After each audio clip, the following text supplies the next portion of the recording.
Well, thank you everyone for joining in again. We have officially opened the second edition, of the Smart Built Environment Forum. We start with the property management, and this segment is sponsored by the FSI Middle East and MRI Software Company. So we have a jam-packed day ahead of us. So without much ado, let me introduce the first session that will be on how one can stay relevant using property management technology. Now, before we start the session, I'd like to introduce the panel to all of you, starting with Mr. Fadi Nwilati.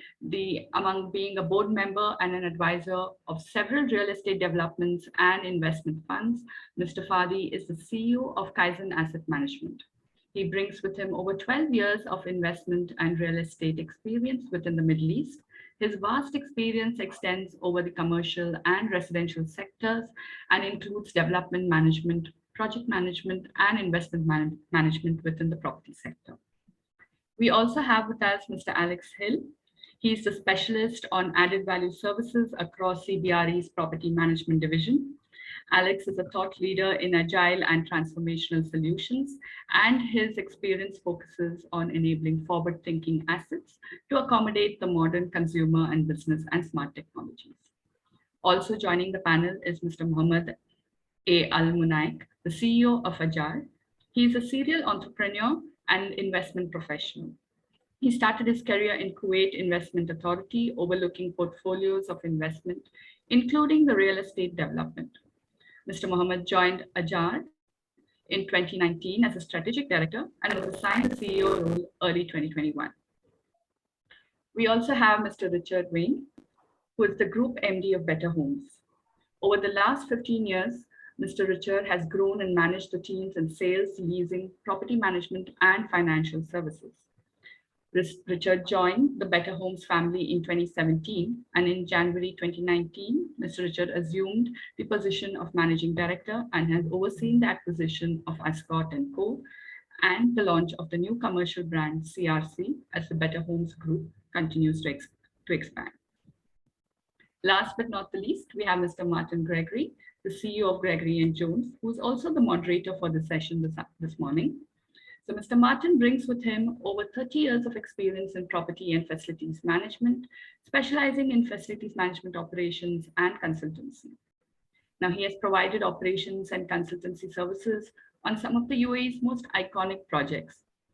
For the last 15 years, he has been specializing in the development of operational strategies, community and service charge budget cost models, and the operational design review, and have advised on community management structures, local authority adoption strategies, and cost models for leading residential and mixed-use communities across the UAE and internationally. So viewers, please note that you can post in your questions for any of our panelists in the chat box, and our panel will address them during the course of the discussion. Of course, it would be better if you can directly address which panelist you are addressing your question to. And of course, we have the menu bar outside where you can put in your feedback of the session, post the session. Thank you so much, and over to you, Mr. Martin. Okay, good morning, everyone. Hope we're all well. Let me just...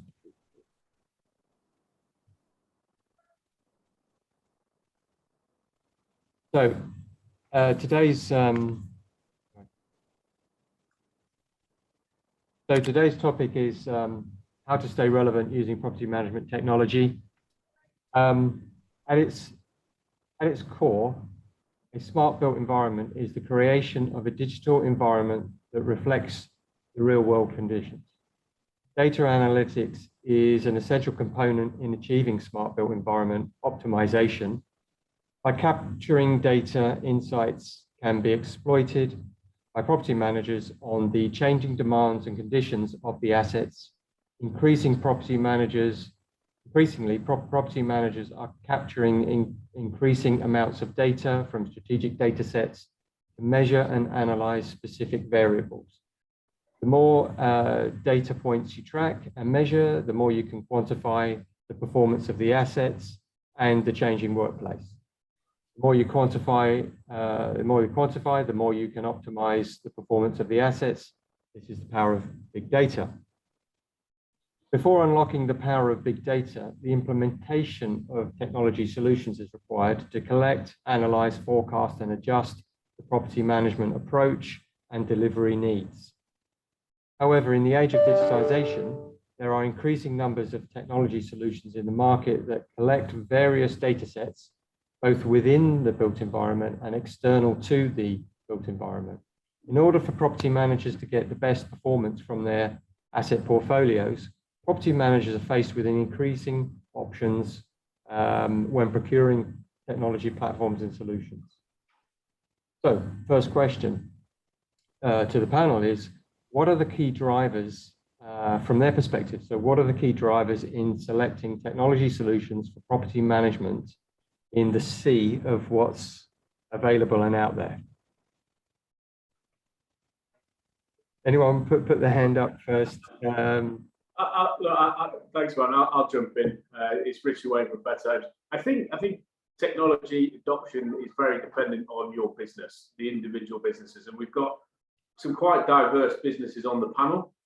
We're a real estate company with a property management arm, a fairly sizable property management arm here for the UAE, but our focus is very much on the customer.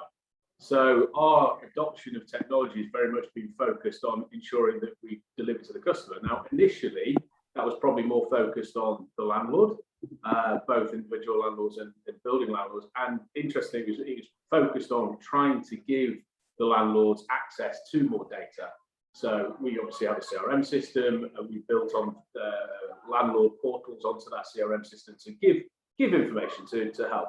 More recently, we're trying to focus our adoption of technology on the tenant, effectively the end user, the person that's in the property, because very much we believe that the tenant experience and the tenant demands have increased over time. And in an increasingly competitive marketplace that we have here in the UAE, we've got to ensure that we've got happy tenants staying for a longer period of time. So we really want to make sure that we can adopt both good practices and great technology that give a smooth experience to the tenant. And really, with that in mind, where I think we're trying to focus our efforts over the next period of time is to really make a smooth process for the tenant on the move-in process, and then while they're in there, which is really for us mainly maintenance. So if there's two, if you think about the life journey of a tenant, I guess there's probably three main areas where you want to try and give as good a service as possible, as smooth as experience as possible. One is the check-in.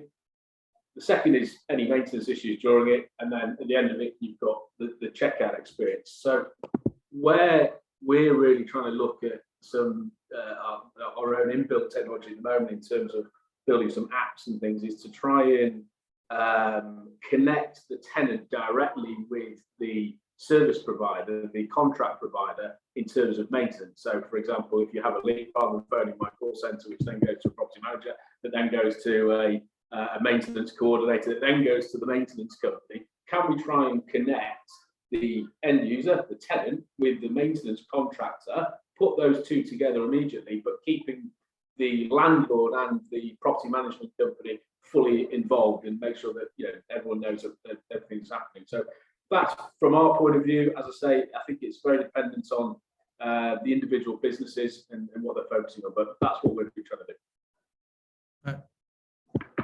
I think to add to what Alex said, I think there are four goals or benefits when we're trying to really decide what to use, as you said, Greg, from the sea of what's out there.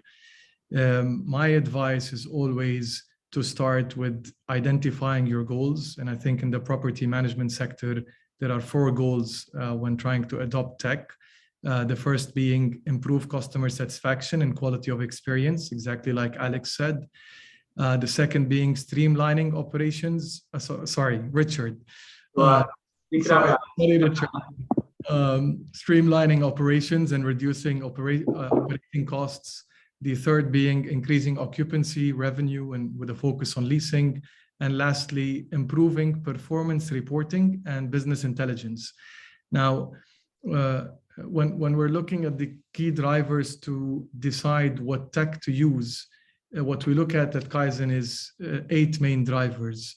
One, does the technology solution offer the right features and functionality? We dive deep into features and functionality, regional adaptability, as well as other features that are required to achieve one of the 4 objectives. Secondly, technology interpretability and data integration, because there is a sea of technology out there, but if we can't integrate them together, there is limited value that we can extract out of them. Third is the ease of use of that solution. Fifth is flexibility and customization, training, support, the reputation of the solution, expected costs and ROI, because I think if you can't measure the costs, if you can't measure the ROI, it becomes difficult to understand the need of that solution. And last is scalability and adaptability to your needs. I think we always ask ourselves when looking at new tech or new solutions, can this tech support us when we are 5x our size today, when the operation is 5x the size it is today? And if the answer is no, we usually dive deeper into other aspects and other key drivers within the solution in order to decide.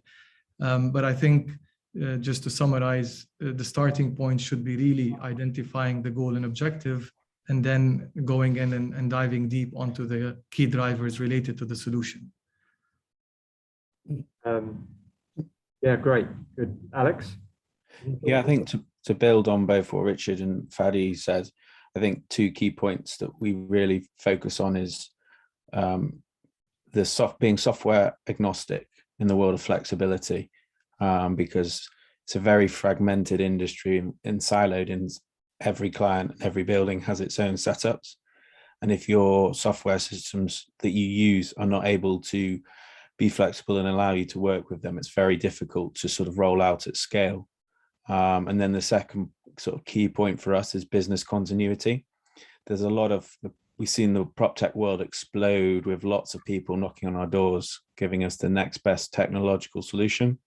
However, if they fail overnight, and we've seen through the pandemic, a number of them run out of cash flows, for example, we can't deliver that for our clients. So actually waiting for them to mature as a firm and have that business continuity support and disaster recovery is hugely important if we're going to integrate it into our sort of core processes and systems as a outsourced platform to support our clients. Okay.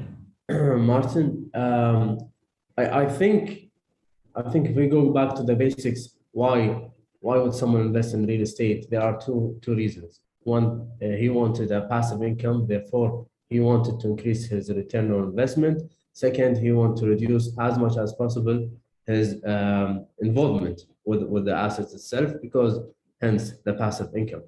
And with that, and given the market concentration level in the GCC overall is a very low concentration market, therefore there is no like 5 or 6 players that overall on the market. Therefore, there are so many of the smaller landlords that owning units or properties or 2 properties. So with that being the background of the market or the general landscape, we get to 3 drivers that makes a decision for a technology. This is from our perspective by meeting several property manager and landlord. The first one is vacancy. Because this directly affects the return on investment, then would that technology level or technology solution help me increase my occupancy rate or not? The second part is landlord awareness and involvement. So as Alex said, the market is too fragmented. It's kind of impossible to do a filter on all property manager. Which one is the best fit for you? Which one has the best offering to the tenant? Which one can keep the promises? Which one has the best track record in delivering that? Therefore, the fragmentation keeps the word of mouth is the best tool, to acquire a new landlord. It's not data yet. Therefore, as much as the landlord demand more information, more reporting, better reconciliation, better settlement, better occupancy rate, then this is a push. It cannot come from one landlord. It has to come from a pool. It has to be a pressure point where then a solution from a technology point of view becomes viable. The third point is government intervention.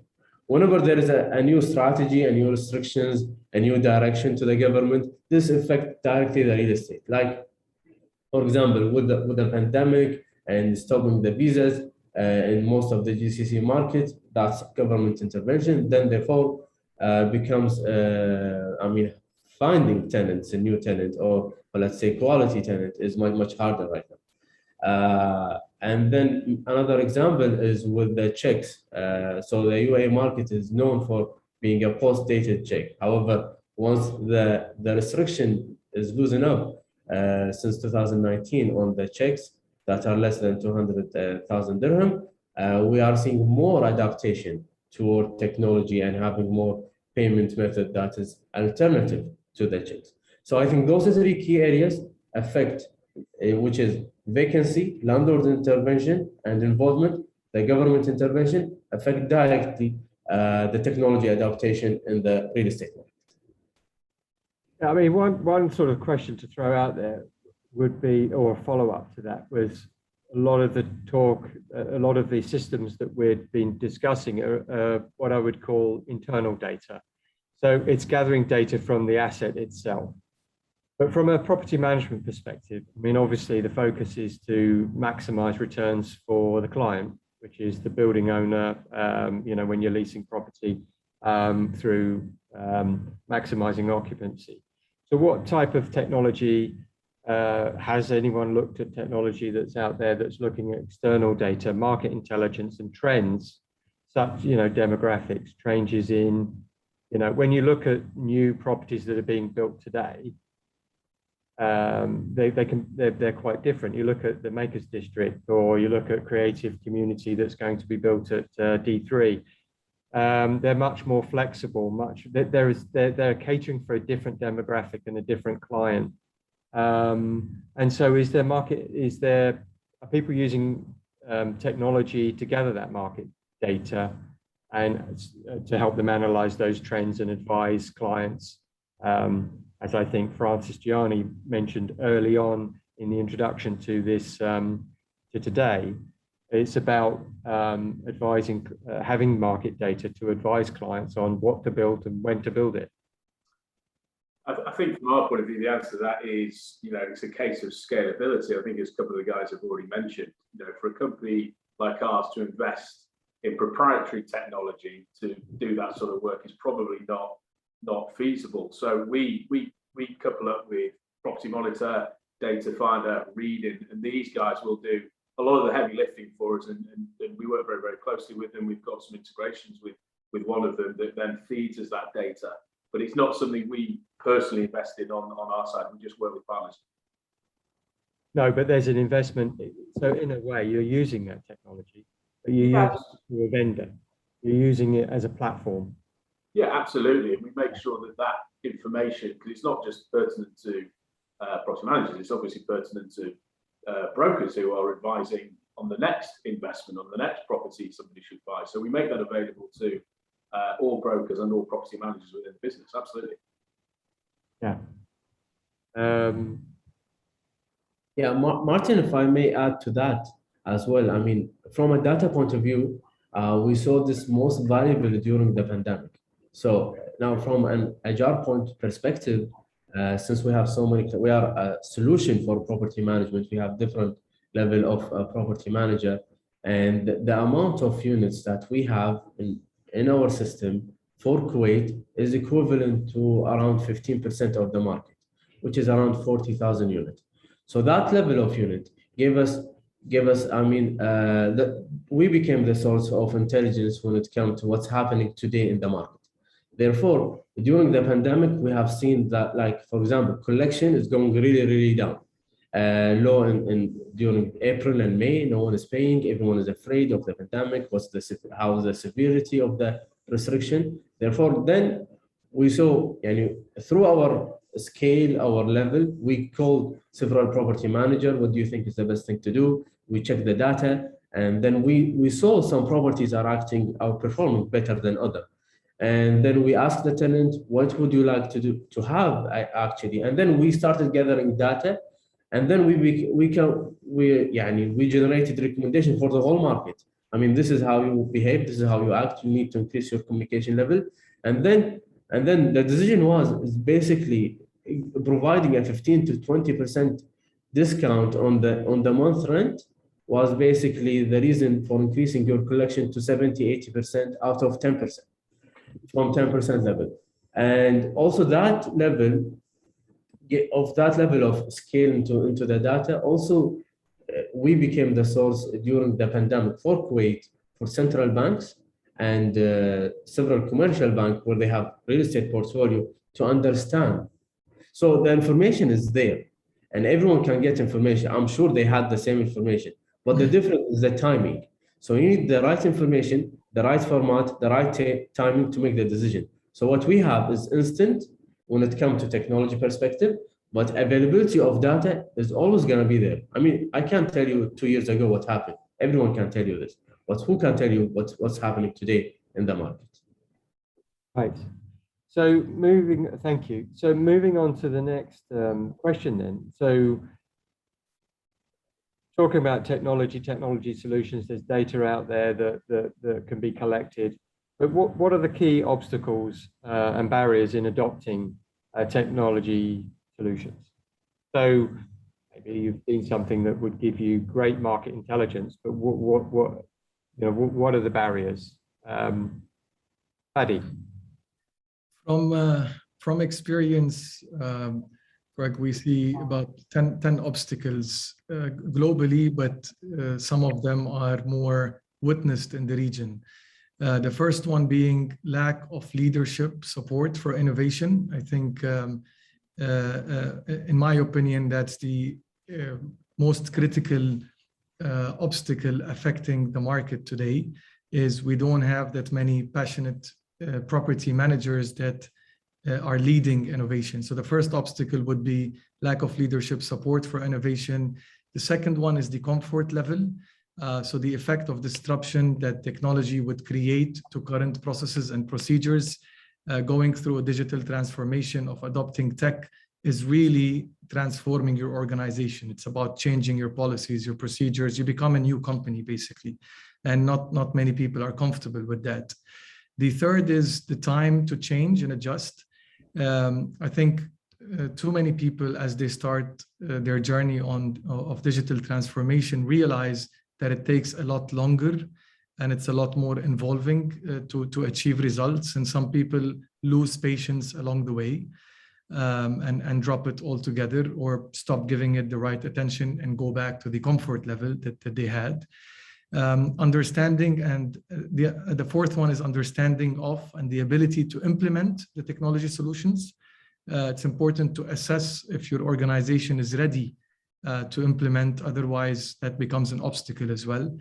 5, I think we all face it, is the budgetary priorities and costs, and ability of the technology solution to prove its value in monetary terms. 6 is really the difficulty, availability, and time for training. 7, resistance of learning new technology. I think we faced that at Kaizen as we were going through our digital transformation. Human nature came in the way of changing the mindset of over 100 employees in the company. I think that's one area where we struggled the most. 15, the pandemic has helped us significantly expedite that, and I'm happy to say that this was one of our biggest wins, is really the change of mindset. 8 is work stress overload. Everyone is talking about employee burnout, and I think sometimes the digital transformation agenda is faced with employee burnout, creates that obstacle in adoption and moving the plan forward.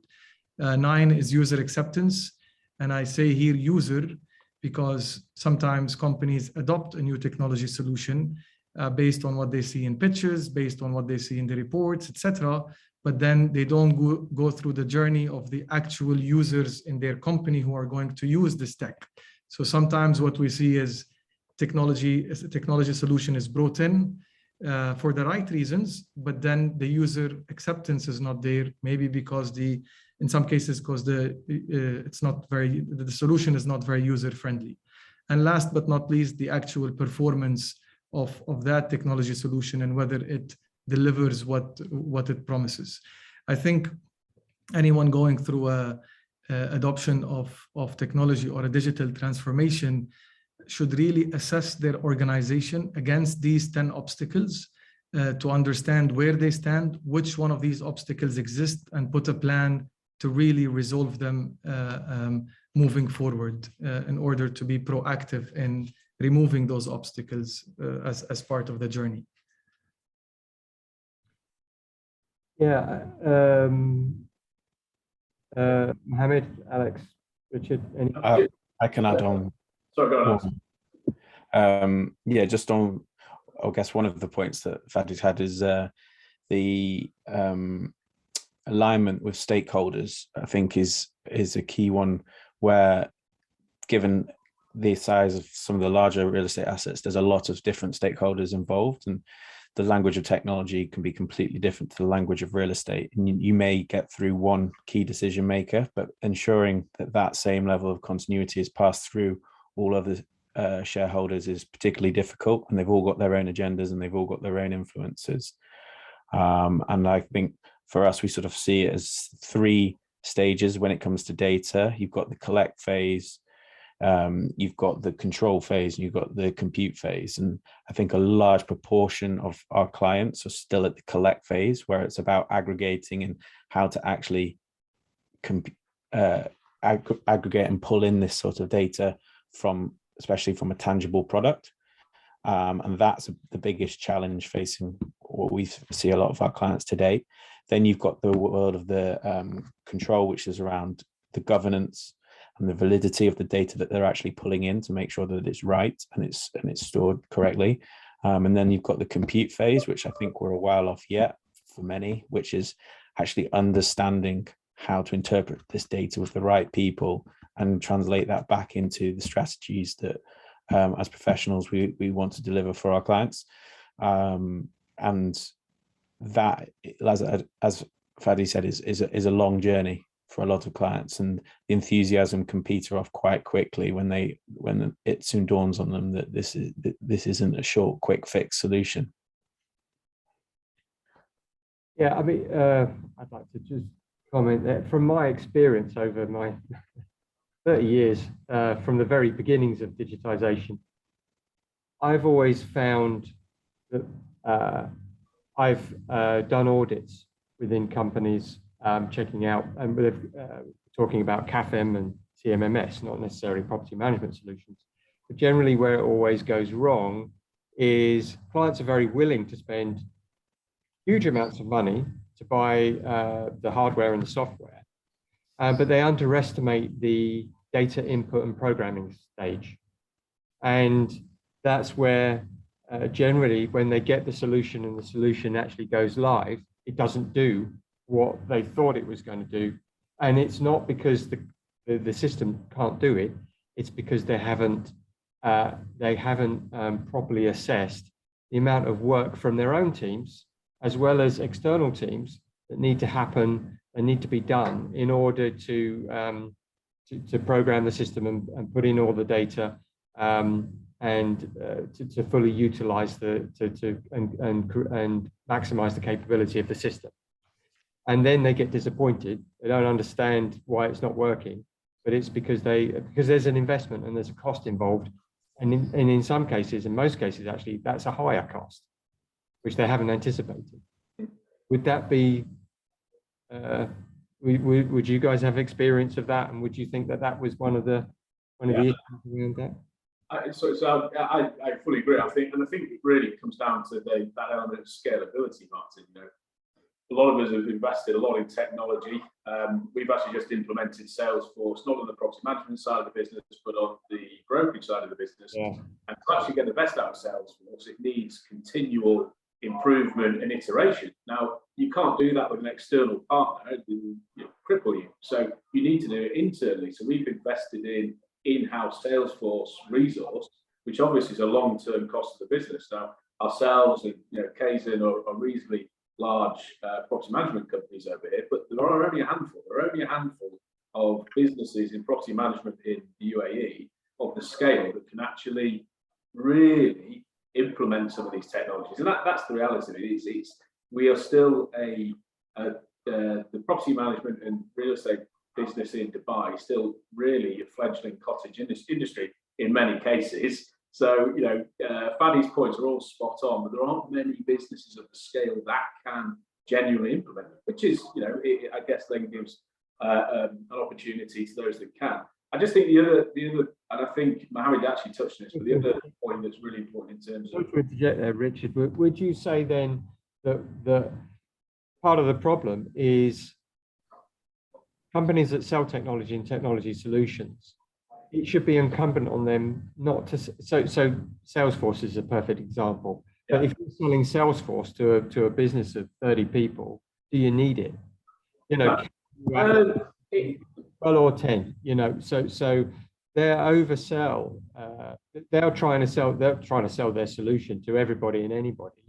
But they should be a bit more realistic and think, well, this company won't be able to maintain the database. They don't have a dedicated IT person in-house, or they don't have a dedicated BD or somebody junior in BD that's inputting the data.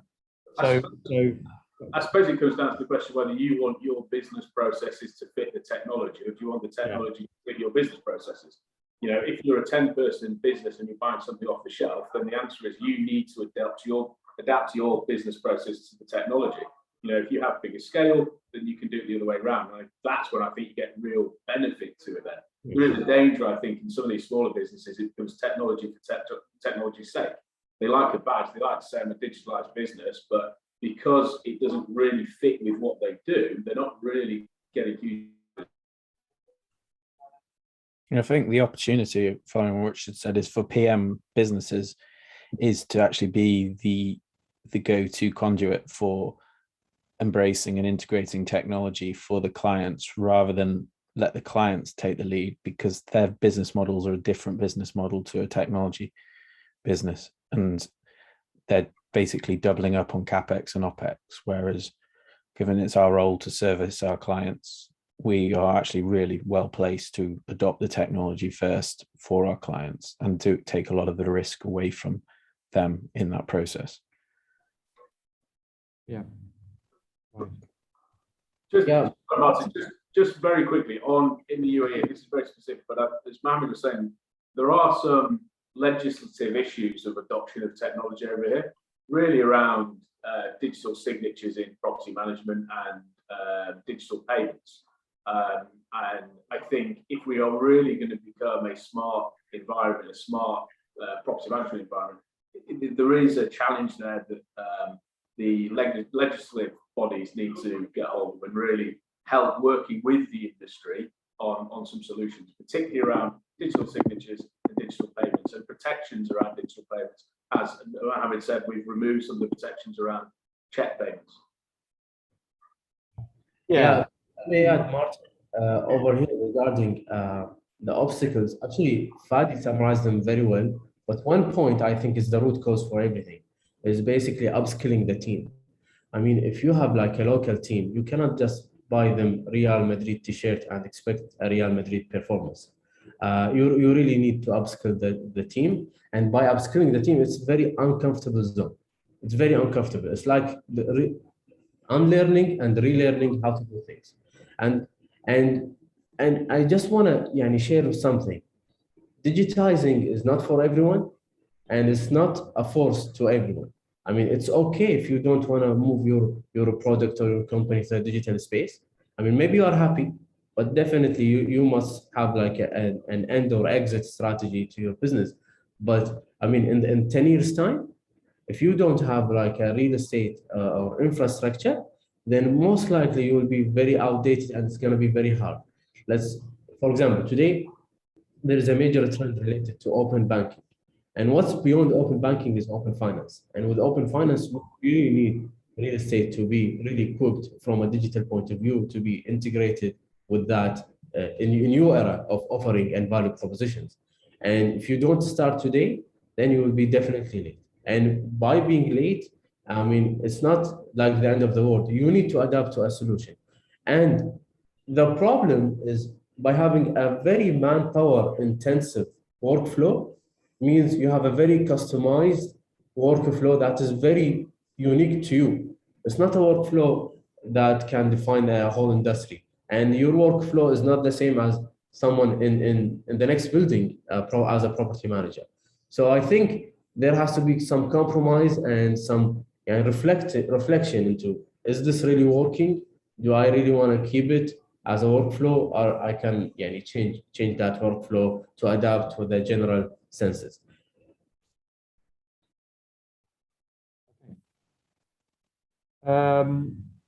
So the next question would be, how has the pandemic changed priorities for property management companies over the last 2 years? And how has technology supported these changes, either with data or with customer care, these kind of things? And for us, it was how to really truly be operationally flexible to service our clients from a remote perspective. That had to fundamentally change processes as well as technology. But the technology, I think, has helped show the value of what we do to clients. We, throughout the pandemic, we actually developed and built out our own proprietary platform called Host, which is a customer engagement and experience platform. And that really enabled our clients to take their physical assets to their occupiers who were working remotely and keep that connection and keep that sense of community and experience that ultimately helps draw them back in. And then from that sort of COVID perspective, health and safety has gone off the scale in terms of the levels and the detail and the importance both to the consumer as well as to the occupier businesses and then the landlords. So having the ability to manage public within the common areas, for example, whether it's waiting for lifts, etc., and have that instant communication, whereas that previously it would have been done via sort of archaic email communicative line from where the building manager sends it to the office occupiers or the residents get that email and it's trusting them to look. Now you can send push notifications and alert them instantly that either this lift is now out of action or please use this circuit around the building. So I think there's been a lot of learned, but I think the mindset has really helped bring the adoption of technology forward. Yeah, to add to what Alex said, I think the main priorities that were affected by COVID is the shift to remote work, as he said, and it's the organization's ability to function with remote working. We've seen a lot of companies cripple because they were not remote ready pre-pandemic. The second part is communications have gone digital, exactly as Alex said it, but the most important one, in my opinion, was all of a sudden enhanced customer experience became a priority. As Alex mentioned, and as Francis also mentioned in his opening speech, customers, because they spent more time at home during the pandemic, they started, the customer expectations became instant. They wanted, as Francis said, instant gratification, instant maintenance, instant fulfillment of requests. And I think suddenly customers started started comparing the service levels that they receive from property managers with Amazon, with the likes of Amazon, with the likes of other successful global digital platforms where they expect things to be completed now. Leasing priorities have changed. And I think those who were able to also continue leasing during the pandemic, especially during lockdown, came out more successful or are coming out more successful today. Maintenance, in my opinion, got a bit complicated. A lot of the preventative maintenance works, both in common areas and inside units, have been deferred. Some of them have been deferred in 2020. People were not comfortable with maintenance teams going inside their homes, etc. And having the right technology to track those works and having the right technology to process that backlog is also important. And last but not least, I think financial and cash flow management, as Mohammad said earlier, became a priority for a lot of companies. I think Mohammad would be more positioned to talk about how technology can help with financial and cash flow management. Yeah, thanks, Fadi. I think what happened during the pandemic and COVID, the collection restrictions on cash check posted dated checks has become less important because I mean most of the tenants probably went out of job, but they have still their own credit card. So technology solution, what we provided to our landlords and property manager is the ability to collect from the credits of the tenant. This is untapped wealth of the tenant that you cannot access with checks. So this is the pool of fund that was available to all property managers that were utilizing our services. The second part is also mentioned by Fadi, which is the vacancy and the leasing. So what we did during the pandemic, we did tenant scoring. So every tenant that you have on your portfolio, there would be a score, like a credit score. And then based on that scoring, you can probably like renew or basically terminate the contract. You already know from history of his performance, his maintenance request, how demanding is this tenant. You can really score it from the data point of view, and then you can make a decision of renewal, whether he is eligible for a discount or not, whether you want to actually this unit to be vacant because this tenant is actually costing you. So these two case studies that we were providing immediately once the COVID hit and the lockdown happened, because so many areas like within Kuwait and with the full lockdown, probably people were still collecting under Ajar. Okay, good. We're starting to get pressured on time, so I would like to run through the next set of questions quite quickly so that we can open up for other people to interject. So, I mean, the next question, obviously, because of all of the maybe the changes that the pandemic has brought in the way that we're implementing technology, the way that we might be using it more. Maybe we had technology, but like now, you know, we're all doing meetings online, which I love, right? It's so much easier than traveling to Riyadh or Kuala Lumpur to do for a meeting and then come back again, right? So, which also is better for the client because they don't have to pay, right? It's less to pay for flights and stuff like that. So I can see that technology that now is finally being implemented that was been there for years, right? So do we think that we'll go back to the old ways after the pandemic, or will people now, because they've had a taste and they've actually got used to it, do you think that these things are here to stay? I'll take that one. I think some yes and some no. Some technologies that people have got used to and they enjoy doing. So this, for example, yeah, so you're right. I don't particularly want to fly to Kuala Lumpur for a 2-hour meeting, turn around, come back. However, I would much rather, if I'm speaking to someone 2 floors down, go and meet them for a coffee and have a face-to-face conversation. I mean, interestingly, we talked about the pandemic earlier. During the lockdown, yes, we went to remote working, but we went to a fully digitalized and remote leasing process. And we managed to close well over 100 leases without seeing anybody. And that was remote viewings, digital offers, digital Ajaris, which we were lucky. We've obviously we can do through property management platforms, and then digital payments. And over 6 weeks, we closed well over 100 deals. It's great. As Fadi said, if you're able to do it, happy days. Interestingly, though, we still have that services fully available now, and we probably do 1 a month, if that. And it's probably somebody coming in from abroad. But even the people coming in from abroad would rather take a 1-month short-term rental through us and then come out and look for a property with us, like the old ways, and take them. So I think that's a really nice example of actually there are certain things people will continue to do in the way they have, which is deal particularly in brokerage with a human being and like to often more often than not go and see, feel, smell a property they're going to be moving into. So We did it fully digitally. In many ways, people want to do it the old ways and actually see it themselves. Good. So I think it's a bit of a mixed bag. So and I agree. You know, if it's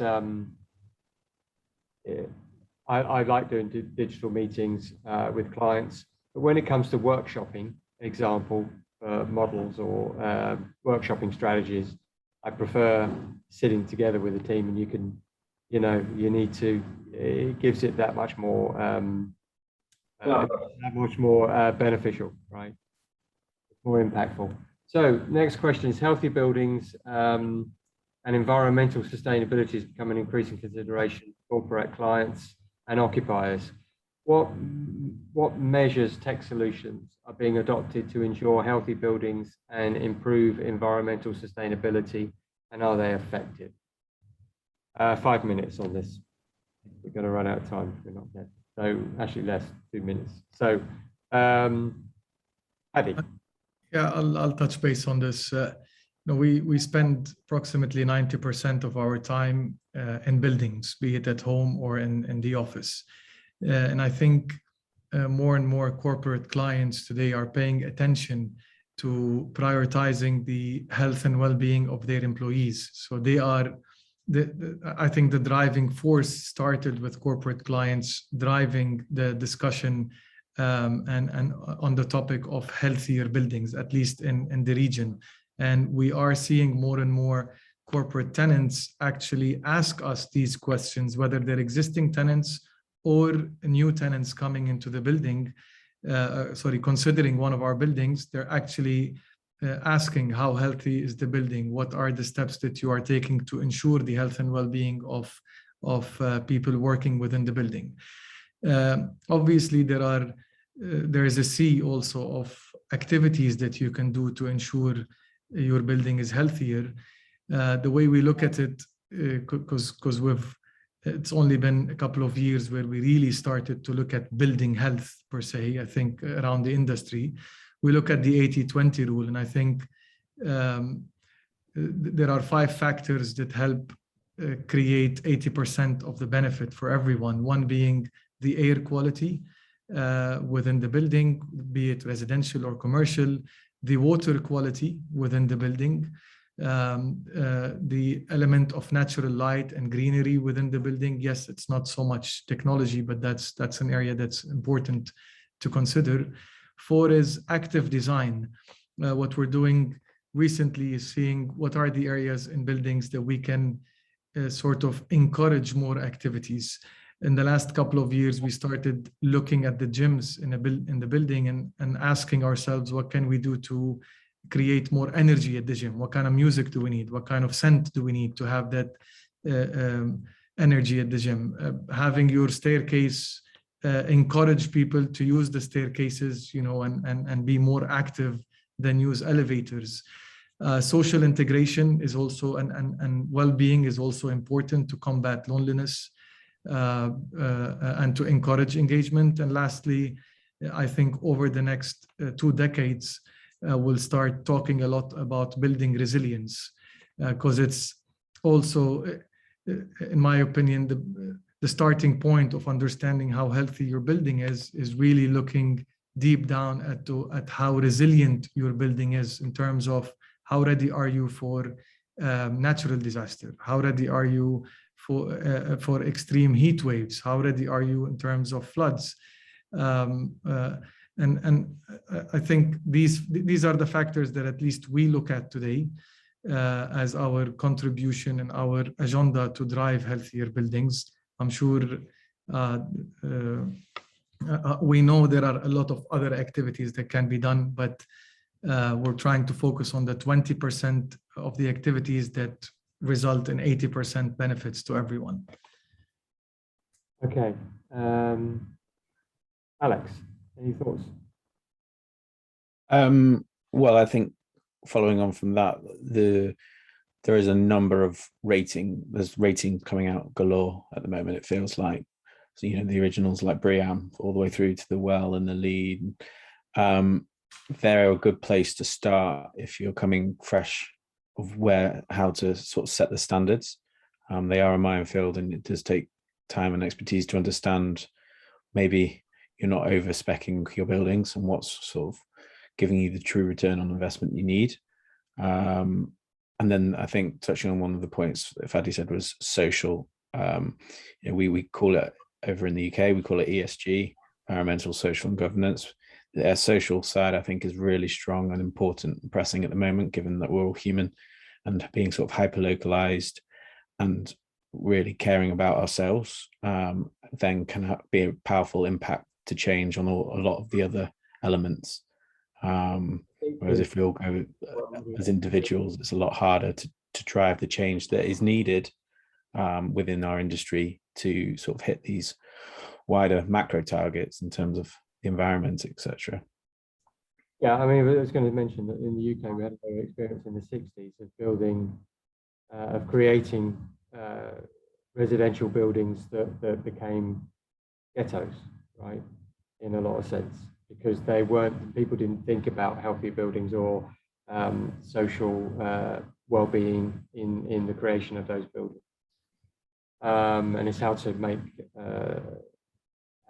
learn those lessons and make sure that they're not, we take them from where other people have made mistakes, so they're not repeated elsewhere as well. So final question, and we need to be quick because I'd like to, there are some questions that I need to ask.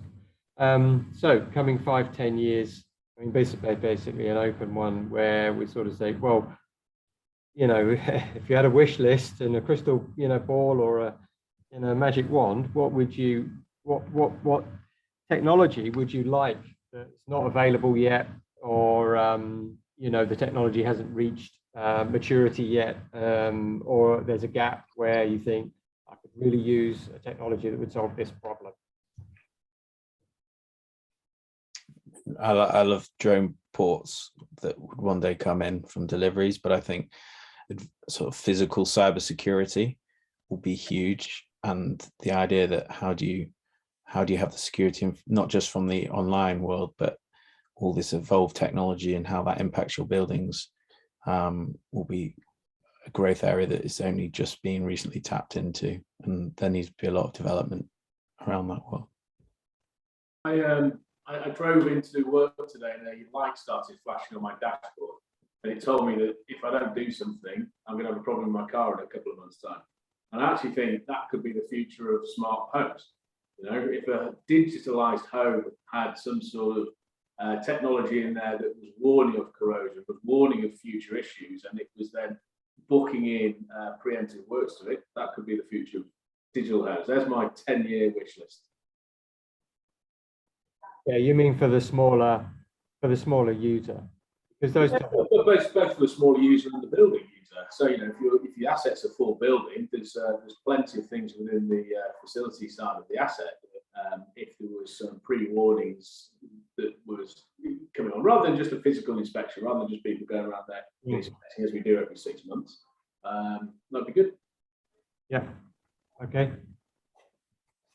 My wish list is not so much for new technologies to come in, but rather to really adopt what's out there. There is a sea out there, and I think just adopting what's out there would take us a long way. I'm a profound believer that in the next decade will witness a significant transformation in the property management industry, similar to the transformation in fintech and in banking and finance in the last 2 decades. We don't go to banks anymore. You do everything digitally. But if I must answer, I think one solution that's needed by the market today is a solution integrator. So a technology that integrates all of these different solutions that allow us to have a greater impact and greater visibility over property management. I think from our wish list or a trend moving forward, I believe the real estate is lacking an infrastructure technology, not like any other asset class. There are some key factor or key component that has to be there. And given the fragmentation of real estate within the same country, the same different cities, that fragmentation created a lot of overlap between entities and functionality. So I think my wish list is for that real estate to move to digital through an infrastructure ready, similar to Bloomberg to stocks. And we have an infrastructure ready for real estate, whereby even though property manager will have like a very important role to do, which is becoming the custodian of the real estate asset, rather than trying to basically cutting themselves thin and offering a lot of values in different aspects. So for real estate to move to digital, we need to have a specialization for each function, and no one can do custody of real estate better than property manager. Yet, what property manager are doing currently is cutting themselves thin into different services. So that would be my wish list.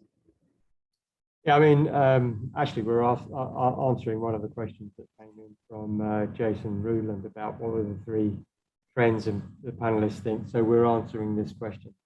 For me personally, I think the biggest impact on buildings and building technology is external, which will be the development of autonomous transport, autonomous cars.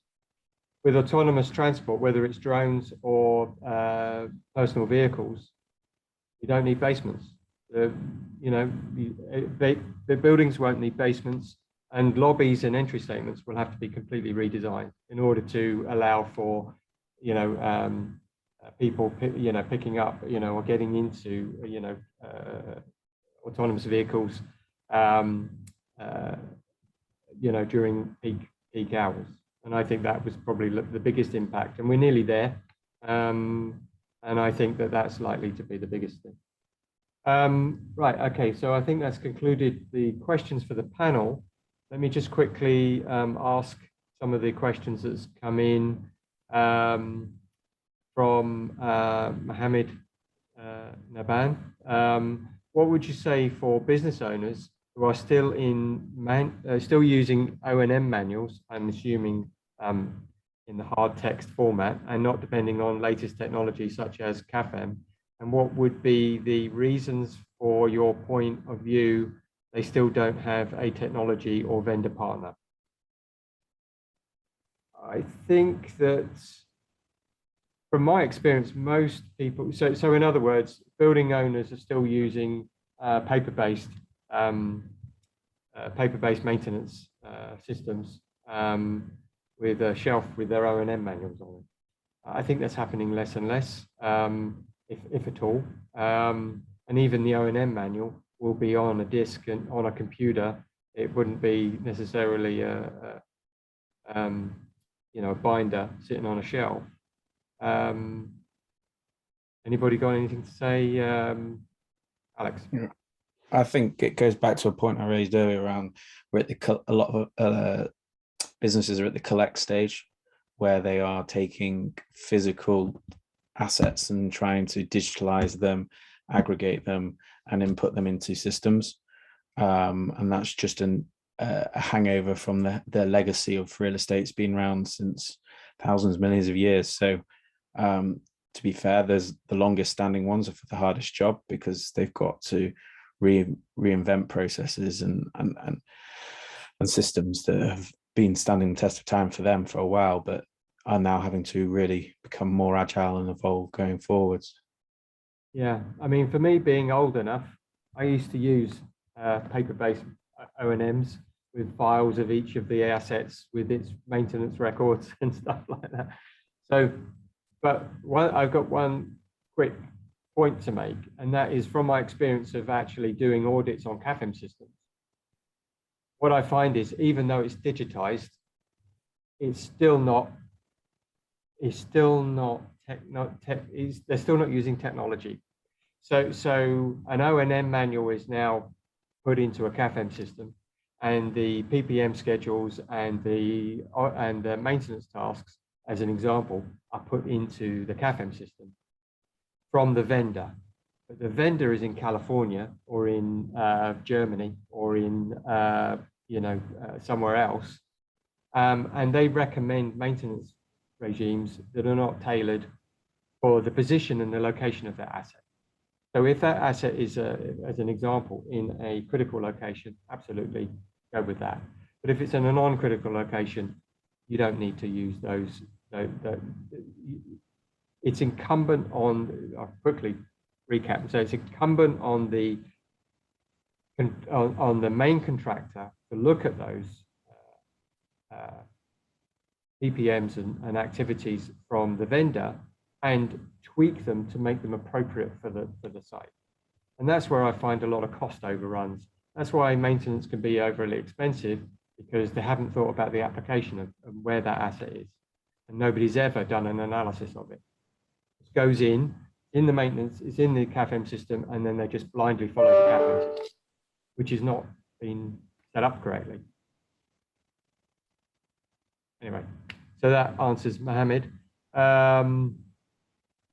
Jason, I think we've answered. And then Albert asked, what is the best way to manage service charges during the pandemic? And is everyone, and as everyone is struggling with money, uncertainty. I think Mohammed touched on this quite a lot. Have you got anything further to add?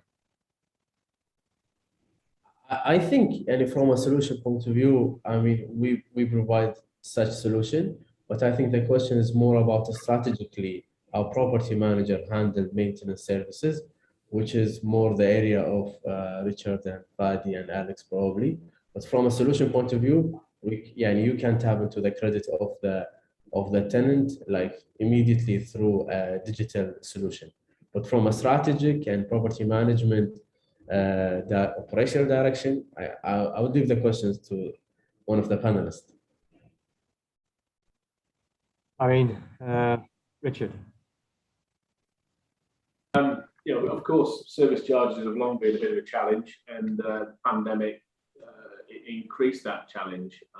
And as Mohammed said, it's not necessarily something that technology resolves. It's something that good, honest, hard work and a strong relationship with the landlord, and getting the landlord to understand the onward effects that can have to the tenant who's living in a property if there's unpaid service charges, and their ability to access facilities in the property, for example.